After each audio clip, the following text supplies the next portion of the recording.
Welcome to Stories for Sleep. Tonight, I invite you to journey back in time to an era where the sun never set on an empire and the stars whispered of greatness. This is the story of one of history's most legendary figures, Julius Caesar.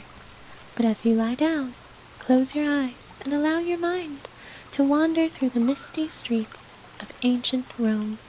Let the weight of the world slip away, one gentle breath at a time. Feel the soft embrace of the evening air as it wraps around you, comforting and cool, just as it would have touched the skin of those who lived in the time of Caesar. The whispers of the past, carried by the wind, invite you to listen closely. Relax, breathe in deeply, slowly, and as you exhale, let go of any tension. Imagine you are lying on a soft, plush bed within a cool marble villa, surrounded by the serene sounds of the night, the quiet rustling of leaves in the distance, the soft call of distant birds, and the low hum of the night fill the air. With every breath, your body grows heavier, more relaxed, and your mind becomes peaceful, like a calm lake under the pale light of the moon. As you drift deeper, you might begin to sense the weight of time itself, stretching backward, millennia upon millennia, to a moment long past. Can you hear it? The faint echoes of Roman voices in the streets, the soft crunch of sandals on ancient stone, the faint murmurs of philosophers deep in conversation, the creaking of old wooden ships as they set sail across the Mediterranean, and the distant clinking of coinage in the markets. Take another slow breath, and as you exhale, let the sounds of the ancient world grow softer, becoming the whispers of a story. This is the story of Julius Caesar, a man whose name has echoed throughout history, a man whose ambitions and actions reshaped the world forever. But before we dive into the tumult of battles and politics, before the rise of an empire began, we must first listen to the stillness that came before. It was a warm, hazy afternoon in Rome, some 2,000 years ago. The golden sunlight danced upon the vast columns of the great city.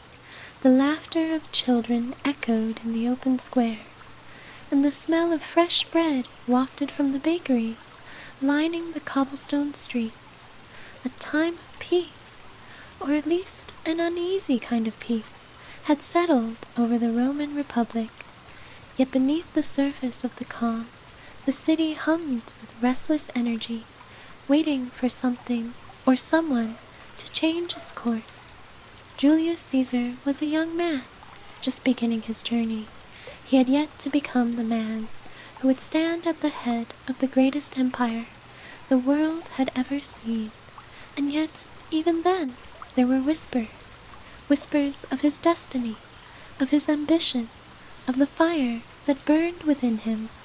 He was born into a family of noble lineage, yet their power was fading, their influence waning in a republic that was slowly unraveling. But Caesar, young Julius, was not one to accept the status quo. He was a dreamer, a man who looked beyond the walls of Rome, beyond the limitations of his birth, and saw the world through the eyes of a conqueror. He had always been drawn to the stories of the great generals and kings of old, their names carved into the annals of history. But what of his name? Could it too one day echo across the centuries? In those early days, he was not the Caesar of legends, but a young man with more ambition than resources. And as he sat in his family's modest villa, his thoughts were not on wealth or comfort. He dreamed of something greater, something that would make the people of Rome look upon his name with reverence.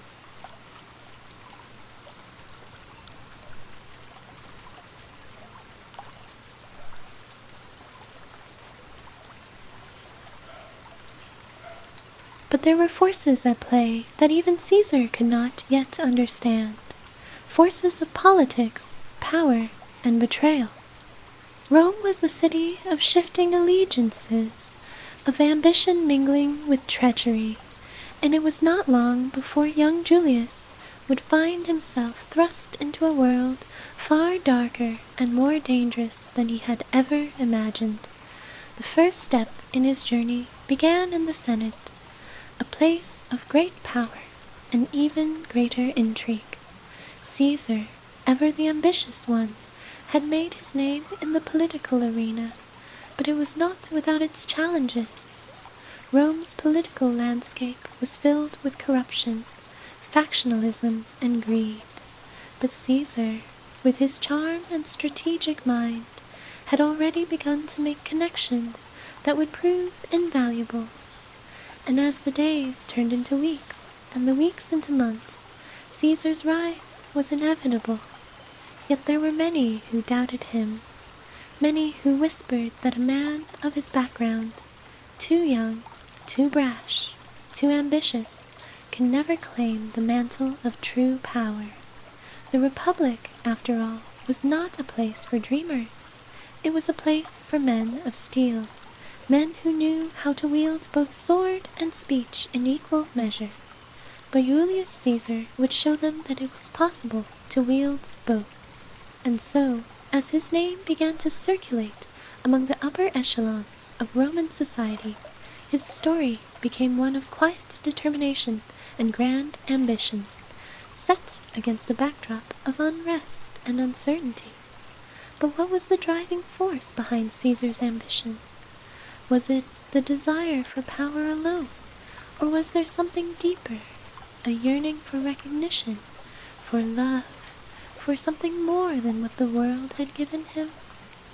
You see, before the world knew Caesar as the general who crossed the Rubicon, there were moments of quiet vulnerability that shaped him into the man who would forever change history. In the quiet of the night, beneath the vast Roman sky, he would sometimes find himself lost in thought, pondering the weight of the world on his shoulders. What was it that drew him so powerfully to Rome? And what did he seek beyond the marble halls of the Senate, beyond the glittering lights of victory?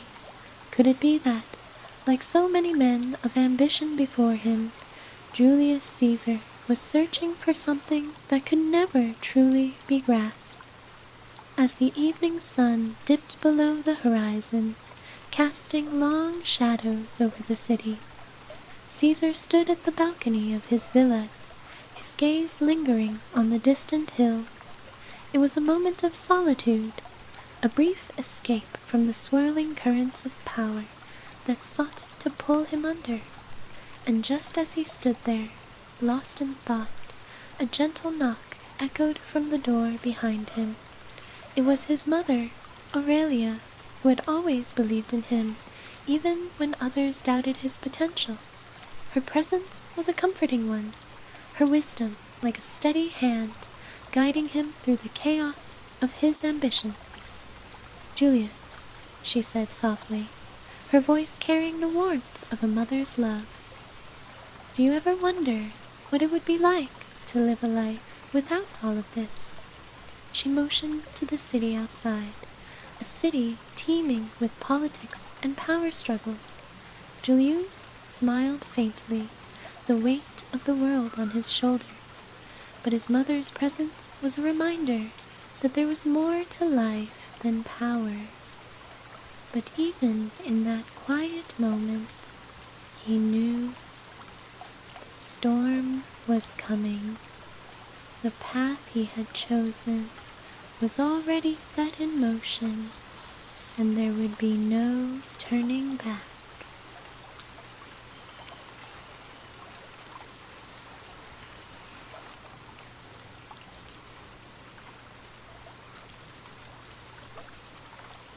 And as he looked out over the city, a question lingered in his mind. Was he truly ready for the journey ahead?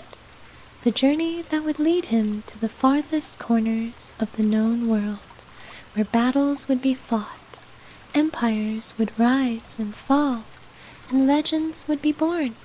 His thoughts were interrupted by the distant sound of a trumpet, the call to action, the call to greatness, a call Julius Caesar could not ignore. What happens next? The path of Julius Caesar is about to change forever. Will his destiny be shaped by power, love, or something unexpected? The night has deepened, and we continue our journey into the past, where the flickering torchlight of Roman streets illuminates the path that would lead one young man, Julius Caesar, to greatness. As you sink deeper into your comfortable space, let your mind slip further into the calm, where time bends and stories unfold. Let us return to the days of Rome, as the winds of change began to stir in the city, carrying with them both danger and opportunity. The soft clink of armor echoed through the cool stone halls of the Senate, where the most powerful men in the Republic gathered, each one driven by his own desires, each one playing a dangerous game of power. The night that had once felt so peaceful had, in the wake of Julius Caesar's growing influence, turned darker. For even in Rome's halls of power, peace was an illusion, fleeting and fragile.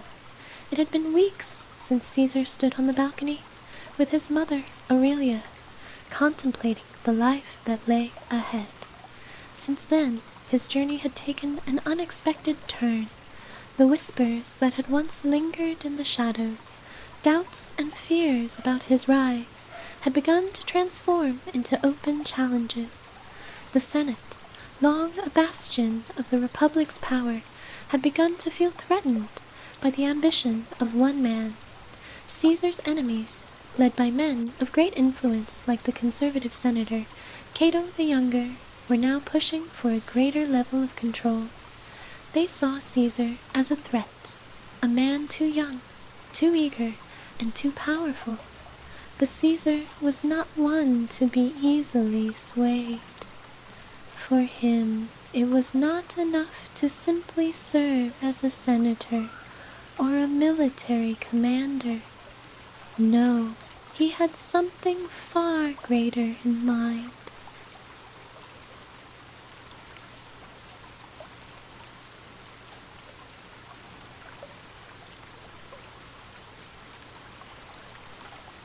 One evening, as the golden rays of the setting sun bathed the Roman Forum, Julius stood on the edge of the bustling marketplace, listening to the murmurs of the common people.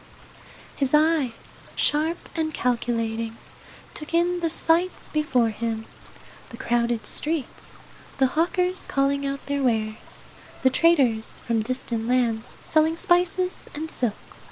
To an outsider, it was a scene of normalcy, of routine. But Caesar saw it differently. He saw a city ripe with potential, with an undercurrent of discontent that, if harnessed, could elevate him to the pinnacle of power.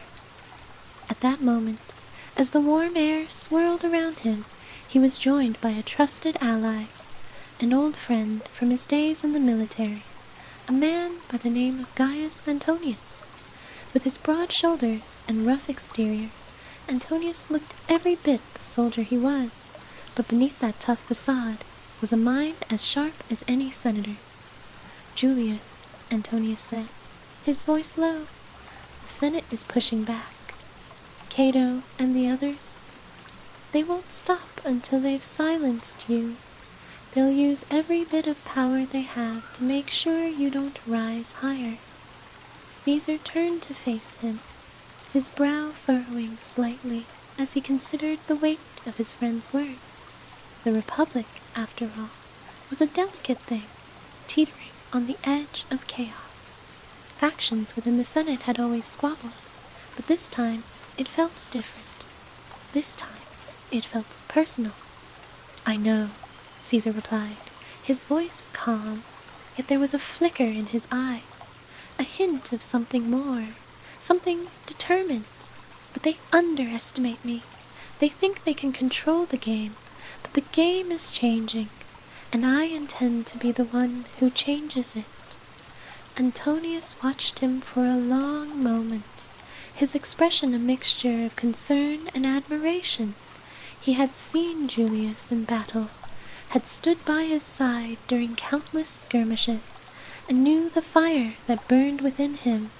It was a fire that could burn down empires if left unchecked. And yet there was something about Julius's ambition that felt inevitable. "You'll need allies," Antonius said, his tone serious. "Men who are loyal, who will follow you no matter where you go." Caesar nodded slowly. "I already have them. I've made promises to men who would do anything to see me succeed. But I also need something more, something that the Senate can't take from me. I need power, true power." It wasn't long before Caesar's ambitions began to crystallize into something far more dangerous, far more brilliant than anyone could have predicted. He would not be content with simply sitting in the Senate, maneuvering behind the scenes. No, Caesar sought the highest office in Rome, the position of consul, and he would stop at nothing to achieve it. But there was one problem: his rivals. Chief among them, Pompey the Great, the celebrated military general, whose victories had earned him immense popularity among the people. Pompey was the man Caesar needed to defeat, yet at the same time, he knew that only by securing Pompey's support could he hope to rise to the top. It was a delicate balance, one that Caesar would have to walk with both grace and precision. And so he did what any master strategist would do. He sought to form an alliance. The first meeting between Caesar and Pompey took place under the dim, flickering lights of a private villa outside Rome. The air was thick with the weight of their conversation, each man understanding the stakes. Pompey was a man of great renown, his name synonymous with victory on the battlefield. Yet Caesar saw in him something more, a potential partner in the grand game of power.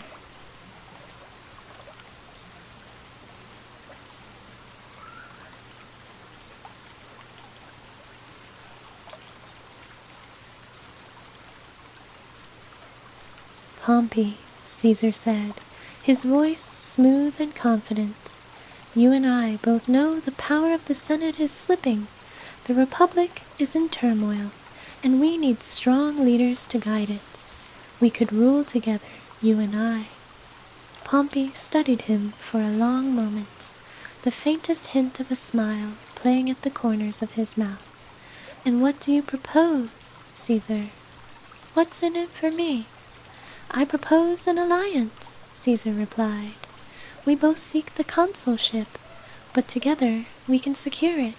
You with your military prowess, and I with my political acumen.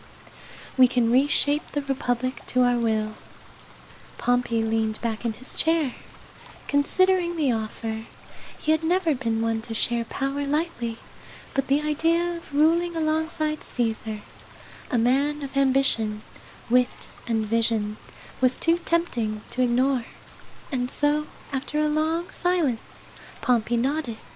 "Very well," he said. "I will support you. But you must remember, Caesar, the Senate will never give us their blessing. We will have to take it." And so an alliance was born. But even as the men shook hands, each of them knew the truth. Alliances, no matter how strong, were fragile things. In a world of shifting allegiances, betrayal was always lurking, just around the corner.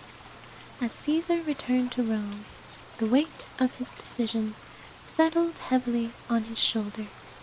The path he had chosen was one fraught with danger, and the stakes were higher than ever.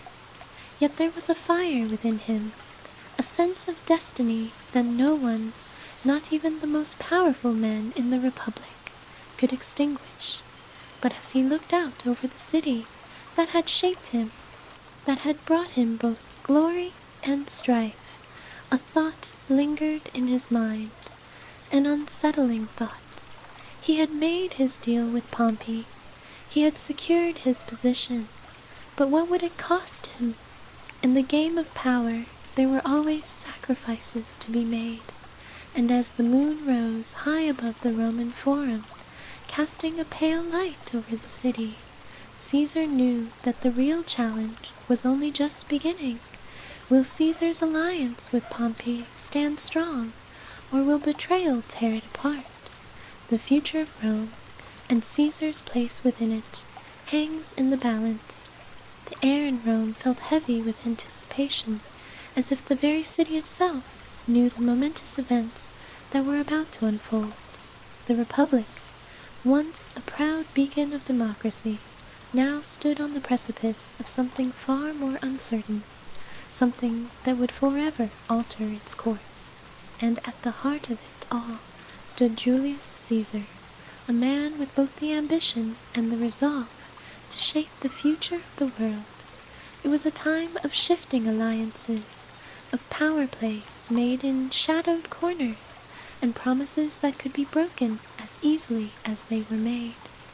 Caesar, having formed his alliance with Pompey, had come to realize one inescapable truth. The Senate would never truly allow him to rise to the heights he sought. No matter how carefully he played the game, no matter how many promises he made, the Senate was bound by its own fears of change, its own preservation of power. And so, with each passing day, Caesar's vision of the future began to take a more dangerous shape. He knew what he must do. He knew that the time had come for him to seize control in a way that no one, least of all the Senate, could deny. But the question that haunted him was this: would his gamble pay off, or would it cost him everything?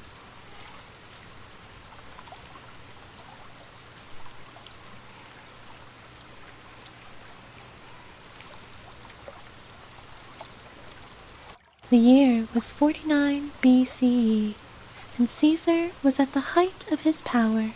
His campaigns in Gaul had earned him not only the loyalty of his soldiers, but the adoration of the Roman people as well. But as his influence grew, so did the animosity of his rivals in Rome. Pompey, his former ally, now stood with the Senate against him. They saw his rise as a threat to the very foundation of the Republic. In the stillness of the night, deep within the Roman camp, Caesar stood alone, staring out over the campfires that flickered against the darkened horizon. The flickering flames cast long shadows across his face, and for a moment he seemed lost in thought, as though the weight of his decisions pressed down on him from all sides. His most trusted lieutenant, Mark Antony, approached him silently, his footsteps soft against the dirt.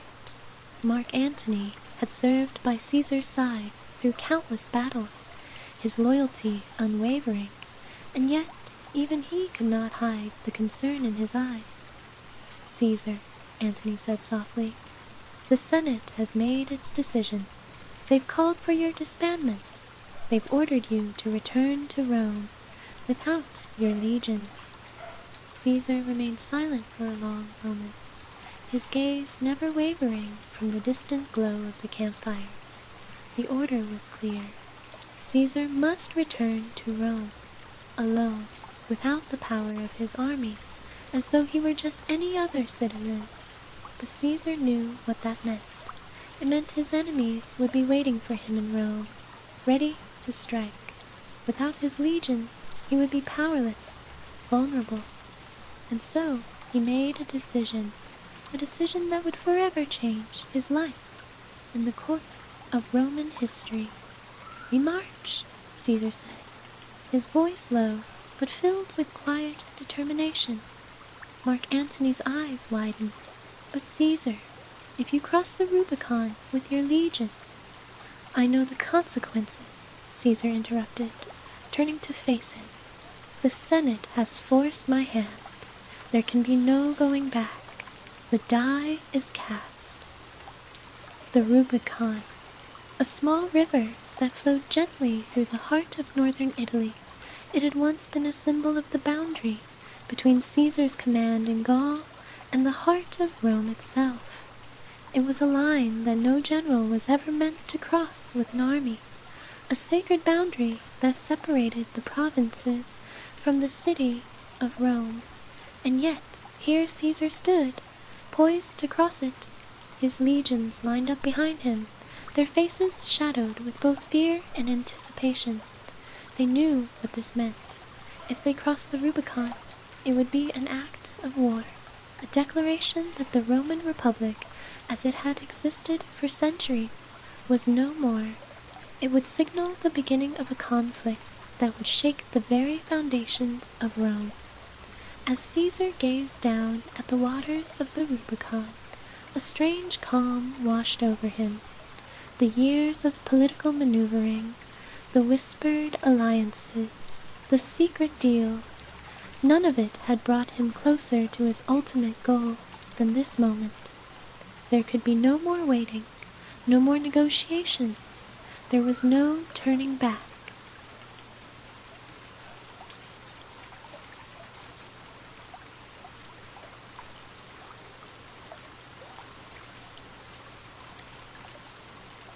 In that moment, Caesar's mind raced, flashing back to the years of struggle, the setbacks, the countless hours spent in the Senate, hearing his rivals speak of him as though he were nothing more than an upstart. And now he stood at the brink, with everything to lose, and yet there was no fear in his heart, only certainty. The die is cast, he repeated softly, the words almost a mantra. With that, he gave the command. His legions moved forward, the sound of their march filling the air, steady and relentless. The Rubicon had been crossed. There was no going back. As Caesar and his army advanced toward Rome, the city itself seemed to hold its breath, as though it, too, understood the gravity of the moment. The Senate, in its desperation, had rallied its forces, calling upon Pompey and his allies to defend the city. The clash of armies was inevitable. The Republic, once so proud, now teetered on the brink of civil war. The streets of Rome would soon be stained with blood, as two former allies, turned bitter enemies, would meet on the battlefield. But as the Roman legions drew closer to the city, Caesar found himself not only thinking of victory, but of the cost of it. The Senate that had once been his enemy, would never bow to him willingly. He would have to fight for every inch of power, and with each step closer to Rome, he wondered what price he would pay for his ambition. And yet, there was something else, something he could not ignore. As he prepared for the battles to come, he thought not only of Rome, but of those who had supported him, those who had believed in him. One person in particular stood in his thoughts, Cleopatra, the Queen of Egypt, whom he had once met in a city far from Rome. She had become more than an ally to Caesar. She had become something deeper, something that called to his heart. Their time together had been brief, yet filled with a connection that neither of them could deny, a shared bond that transcended the politics of the time. As Caesar prepared for the battles ahead, he couldn't help but wonder what would become of her, of them. Would she still be there when he returned, or would his fate, as always, be determined by the tides of war? The first battle came swiftly. Caesar's legions, despite their superior discipline and morale, faced fierce resistance from Pompey's forces. The clash of swords and shields, the cries of soldiers, the thundering of hooves. This was war, brutal and unforgiving. But Caesar was a master of battle, and it wasn't long before his forces began to gain the upper hand. Yet, in the midst of the chaos, a familiar face appeared at Caesar's side, Mark Antony, his eyes wide with urgency. "Caesar," he said breathlessly, "Pompey has fled the city. He's moving south, gathering more forces." Caesar paused, taking a deep breath, his heart heavy. Pompey, his former ally, was no longer a mere opponent. He was a rival who would stop at nothing to preserve his own power. And as the dust of the battlefield settled, Caesar knew that the hardest battle was yet to come. Caesar has crossed the Rubicon, and the path to power has become a battleground. With Pompey on the run and the fate of the Republic hanging in the balance, what will Caesar do next? The tides of war are shifting, and the choices he makes will determine the future of Rome.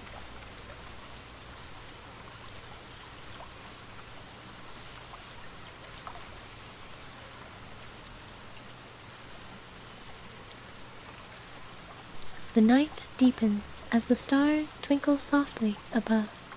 As you drift further into your rest, let the ancient city of Rome appear before you in your mind's eye, its streets winding and bustling, its skies painted with the quiet glow of twilight. And as we return to Julius Caesar, to the great events unfolding, allow the rhythm of his world to lull you into a deep, soothing slumber. For now, the winds of change are stronger than ever, and Caesar's fate is tied irrevocably to the course of history. The dust of the battlefield had settled, but the air was still thick with the weight of the future. Caesar's legions had triumphed, though not without difficulty. His men, battle-hardened and loyal, had driven back Pompey's forces, but the victory came with a cost. The once immense military might of Pompey had been shattered, but the Senate still stood, emboldened by their belief that Caesar would never be able to conquer Rome itself. As Caesar gazed out over the land he had won, a strange calm had come over him. It was as though the world had slowed, allowing him a moment of reflection before the storm continued. The great city of Rome, the heart of the Republic, loomed ahead, its marble structures and grand temples promising power, but also peril. But as the moon rose high in the sky, casting a silver sheen on the battlefield, Caesar's thoughts were not on the battlefield itself. Instead, they turned to the men he had left behind in Rome. The Senate's opposition had not yet relented, and Pompey's flight to the southern coast had only deepened the rift between the two former allies. Caesar's mind swirled with strategies, but there was one thought that lingered most persistently, the woman who had occupied his heart and his mind since they first met, the Queen of Egypt, Cleopatra. Her presence, though distant, was never far from his thoughts.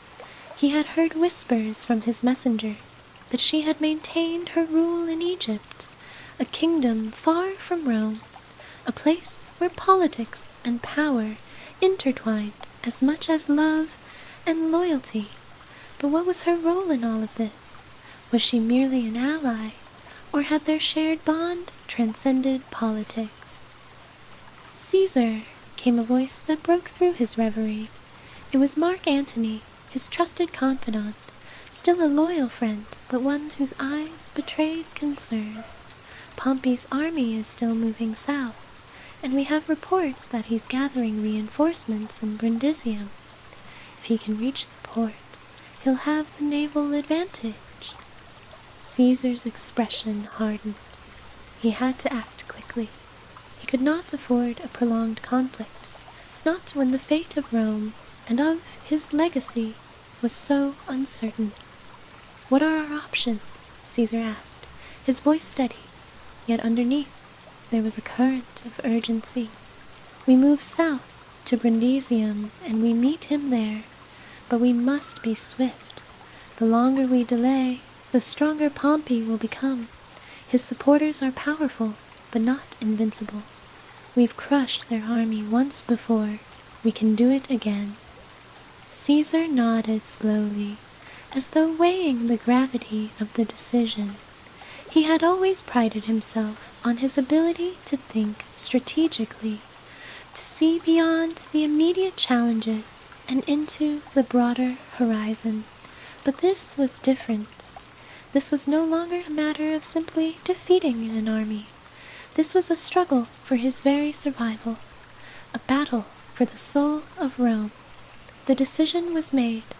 Caesar would march south with his legions, and he would confront Pompey in Brundisium. It was a risk, but Caesar had never been one to shy away from a challenge.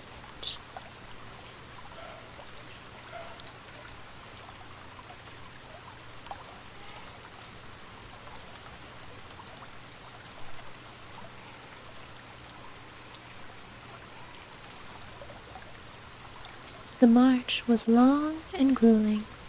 The landscape shifted from the dusty plains to the rolling hills that led toward the southern coast. The tension among Caesar's soldiers was palpable, each step heavy with the promise of a battle that would decide the fate of Rome. As they approached Brundisium, Caesar's mind was filled not only with the strategies for the upcoming clash, but with thoughts of his future. His vision of Rome was clear, but it required sacrifice, and those sacrifices would be many, for in this game of power there could be no room for hesitation. The night before the battle, as Caesar sat alone in his tent, the sounds of his army preparing for the fight filled the air. He was restless, thoughts swirling like the dust from the march. It was then that he heard a soft knock at the entrance of his tent. "Come in," Caesar called, his voice tinged with the weight of leadership. The flap of the tent opened, and a figure stepped inside, casting a long shadow on the ground. It was Mark Antony, but there was something different in his expression tonight, something more solemn. "Caesar," Antony began, his voice low, "I know we are marching to war, and I know what's at stake. But there's something I must say." Caesar looked up, his eyes narrowing slightly, sensing the importance of the moment. "Speak freely, Antony." Antony hesitated, his hands clenched at his sides. "You've made many sacrifices for this cause, Caesar, and I know you do what must be done for Rome. But what of you? What of the man beneath the armor? What will happen to you when this is over?" The question hung in the air, and for a brief moment Caesar was taken aback. The thought had crossed his mind countless times. What would become of him when the dust of battle finally settled? But he had never allowed himself to dwell on it. He had always been driven by one singular goal: power. Power to reshape Rome in his image. Power to build a new empire. "I will do what is necessary," Caesar replied, his voice steady. "Rome demands sacrifice. We all have a part to play. If I must give my life for it, then so be it. But I will not stop. I will not fail." Antony nodded, his eyes meeting Caesar's. "Then we shall fight together, as we always have." Caesar stood, his figure tall and imposing. "Tomorrow we take Brundisium, but tonight we rest. We prepare for what comes next." As Antony left the tent, Caesar's thoughts once again turned to Cleopatra. Would she still be there, waiting for him? Would she understand the price of his ambition? Or would he lose her? as he had lost so many others along the way. He could not be sure, but he knew this. His path was set, and there could be no turning back. The morning of the battle dawned cold and misty, the air thick with the scent of earth and metal. Caesar's legions were ready, their spirits high despite the tension. The coming fight would be a hard one, but Caesar's strategy was clear. Strike swiftly, decisively, and without hesitation.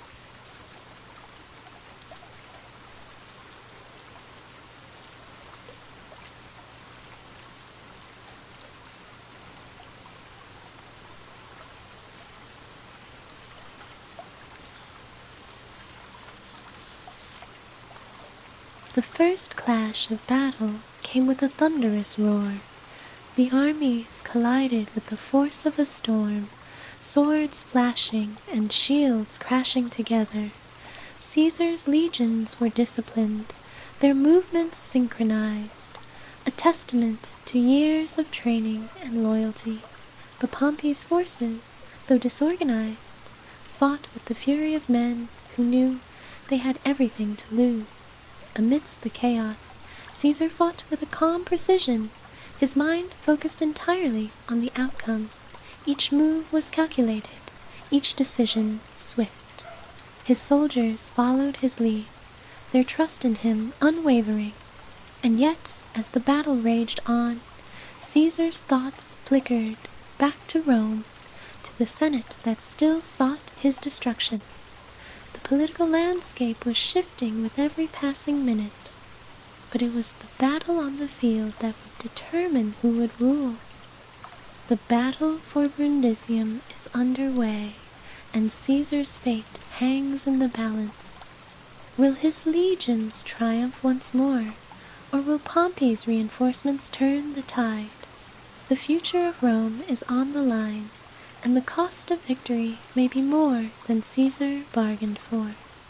The world has shifted around you, and as you settle into the quiet, the soft weight of history drapes over you like a comforting blanket. The city of Rome, with its marble columns and grandeur, feels so distant now, like a memory that you can almost touch, but only from afar.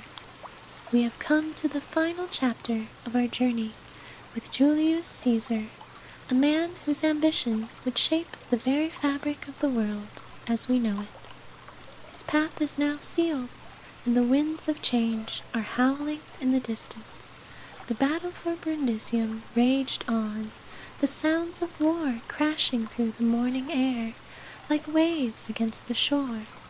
Caesar's legions fought with the discipline and precision of seasoned veterans, their movements as fluid as a river. The clash of steel echoed across the land, but Caesar's mind, sharp and focused, was not on the battle itself. He was thinking ahead and thinking of Rome. As the tide of the battle shifted in Caesar's favor, his thoughts turned to what lay beyond the fight. Pompey's forces, though fierce, were no match for the might of Caesar's army. It was clear now that victory was inevitable. But what would that victory mean? What would the future hold for the Republic? Would Rome ever return to the ways it had once known? Or would it fall forever into the hands of one man? In the heat of the fray, Caesar caught a glimpse of his old rival, Pompey, retreating in the distance. The man who had once stood by his side, who had shared his dreams of glory, was now running from the very battle they had fought together. Caesar's heart clenched. This was not the way it was supposed to be. This was not the vision he had once shared with Pompey, nor the one they had dreamed of. But now there could be no room for sentimentality. Caesar's army surged forward, pushing the remnants of Pompey's forces back. It was clear the battle would soon be over.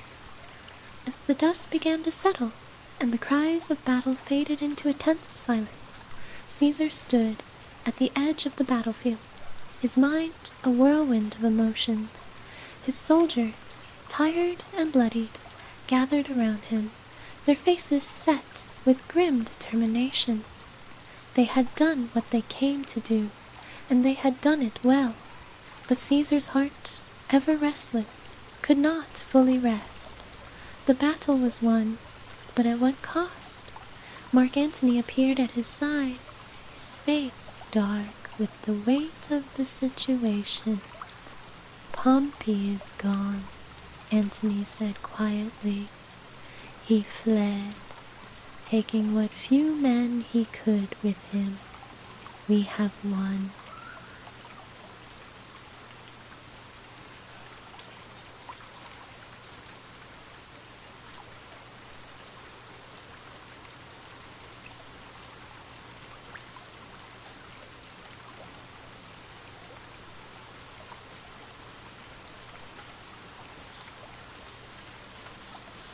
Caesar nodded, his expression unreadable. "We have won, for now, but the real battle is yet to come. Rome will not forgive me for crossing the Rubicon. They will never accept me as their ruler." Antony, sensing the heaviness in Caesar's words, placed a hand on his shoulder. "You have the loyalty of your men, Caesar. They will follow you no matter what. You have won their hearts." Caesar's gaze shifted to the horizon, where the sun hung low in the sky, casting a golden glow over the battlefield. "Yes, but it is not just the loyalty of my soldiers that I need. It is the loyalty of Rome itself. And that, Antony, is something I will have to earn, piece by piece." The journey back to Rome was long, filled with the weight of triumph and the bitter taste of uncertainty. Caesar had won the battle, but the war for Rome's soul was just beginning. The Senate, still clinging to its power, would never surrender easily. They had seen what Caesar was capable of, and they feared it. As Caesar entered the gates of Rome, the city seemed unchanged by the turmoil of the past months. The grand marble buildings, the soaring columns, the bustling marketplaces, all of it stood as a reminder of the ancient republic that Caesar sought to remake. But beneath that beauty, something was broken. Rome was no longer the proud republic it once was. The cracks in its foundation had become too deep to ignore.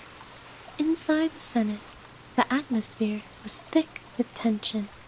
Senators whispered among themselves, casting wary glances at Caesar as he entered, his presence commanding the room. He was not just a general anymore. He was the conqueror of Rome. With a measured step, Caesar made his way to the front of the chamber. His eyes scanned the faces of the men who had once opposed him, men who still feared the power he wielded. They were waiting for him to speak. They were waiting for him to make his move. And so, Caesar did. "The time for debate is over," he said, his voice cutting through the murmurs. "The Senate has failed Rome. It has failed the people. And now it is time for change." A hush fell over the room, as if the very walls themselves held their breath. "I will not ask for your approval. I will take what is mine." Caesar continued. "Rome will no longer be shackled by its past. Rome will rise, stronger and more powerful than ever before, and I will be the one to lead her." As Caesar's words echoed through the Senate, the room erupted into chaos. Senators leapt to their feet, shouting, arguing, cursing his name. But Caesar stood firm, unmoving, as if the world around him had no power to shake him. His heart, though filled with determination, was not without its own quiet storm. He had crossed the Rubicon. He had taken Rome. But what would come next? Could he truly change the course of history?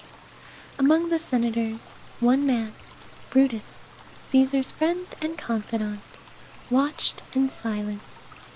Brutus had always been torn between his loyalty to Caesar and his loyalty to the ideals of the Republic. And now, as Caesar stood before them, declaring his rule, Brutus could not help but feel a cold weight in his chest. Would Caesar's reign bring peace, or would it tear Rome apart? Could he, in the end, become the tyrant he had once fought against? That night, as the streets of Rome hummed with the whispers of the day's events, Caesar stood once more at his balcony, his gaze sweeping over the city. Rome was his, but at what cost? His thoughts drifted once again to Cleopatra. Their bond had always been one of great passion and connection. Would she understand the choices he had made? Would she still be waiting for him, or had the tides of history already torn them apart?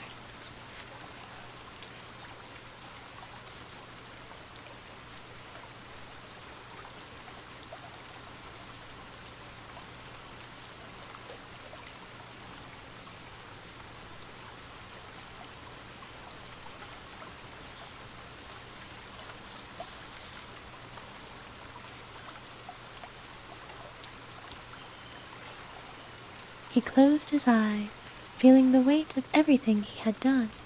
The Senate, Pompey, the Republic, all of it was now behind him.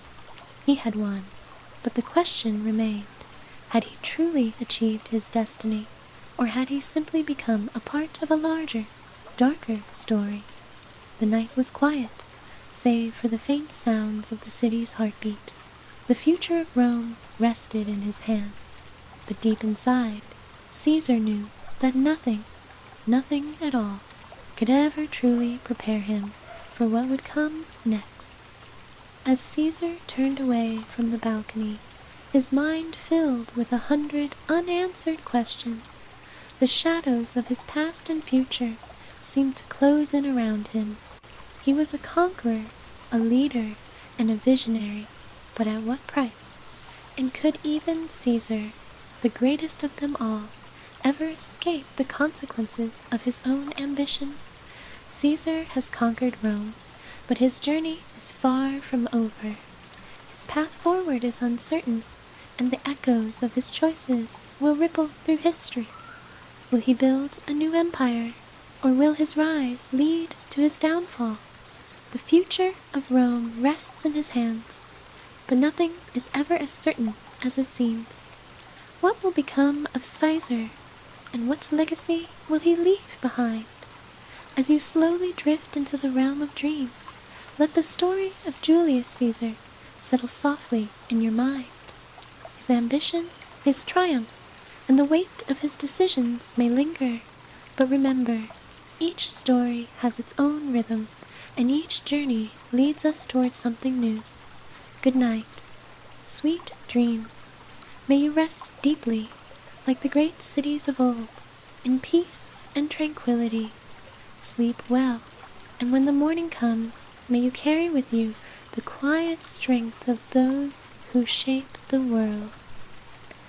Until we meet again in another story, sleep soundly, and let the whispers of history guide you into the night. Twilight.